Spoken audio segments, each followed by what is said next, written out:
Today is our annual legislative conference that we've done every year when the legislature is in session, to be able to go and visit with our state legislators and let them know that we're concerned about the direction of where the state is, where we're going, and offer our advice and our concerns about what may or may not be happening. The issues facing the chemical industry here in 2011 center a great deal around the budget deficit that the state of Louisiana has, the national political arena that we're dealing with, and particularly the regulatory features of EPA and OSHA as they've changed over the last couple of years.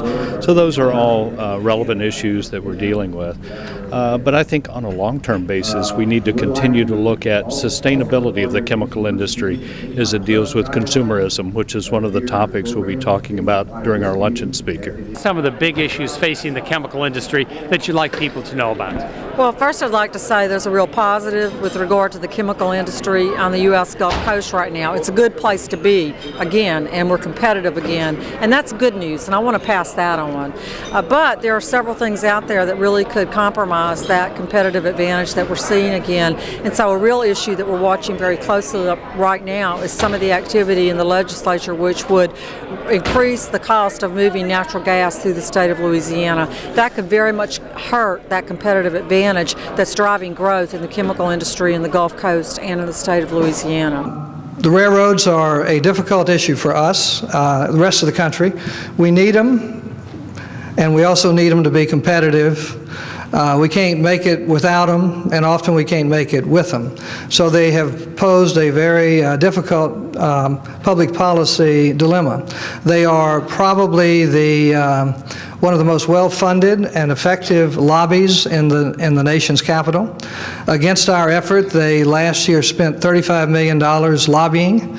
Our budget's about $1 million, just to show you the set-off. They spent about $50 million on national television, and I can't even begin to quantify how many charitable contributions they made to the members of Congress's favorite college or et cetera, et cetera, et cetera. And they play tough and they play hard, and their CEOs spend time going office to office in Congress. They have a monopoly, and they want to protect that monopoly.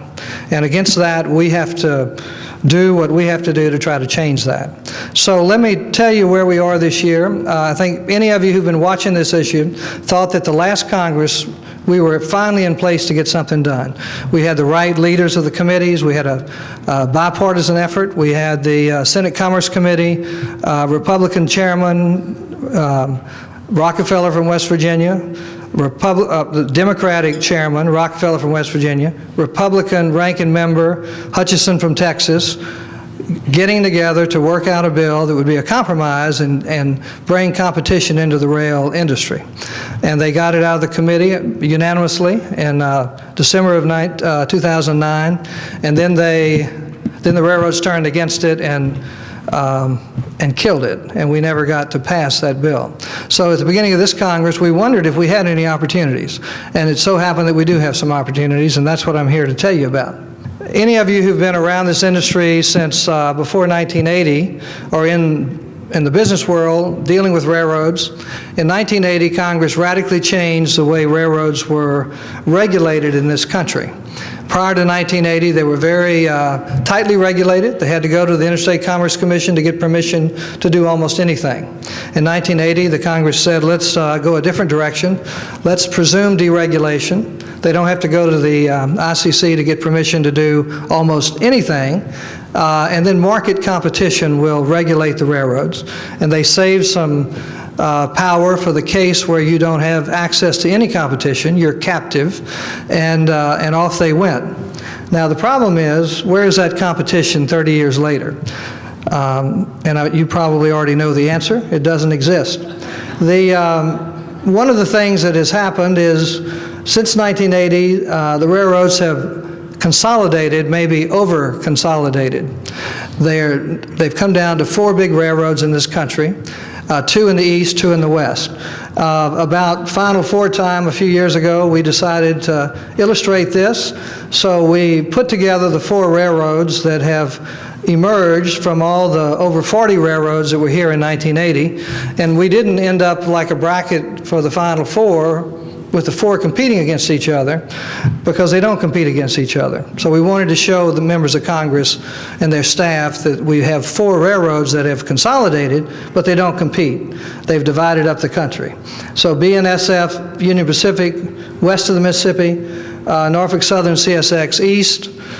New Orleans is fortunate in that all major railroads go to New Orleans, and you get a little bit more competition in this state at some places than most people around the country get, because railroads are trying to make it to New Orleans. But at many of your plants, you're still captive and don't have access to competition. Louisiana Chemical Association has a tremendous impact as an industry for our state in a variety of ways. Their involvement, community involvement, whether it's statewide or within our region as an example. Our folks are there, boots on the ground, so to speak, helping and assisting in all sorts of ways. Their employees are organized and contribute back to the community. And I think that speaks volumes about the strength as well as the corporate philosophy of the chemical industry. They make a huge economic impact, from the petrochemical industry to oil and gas industries.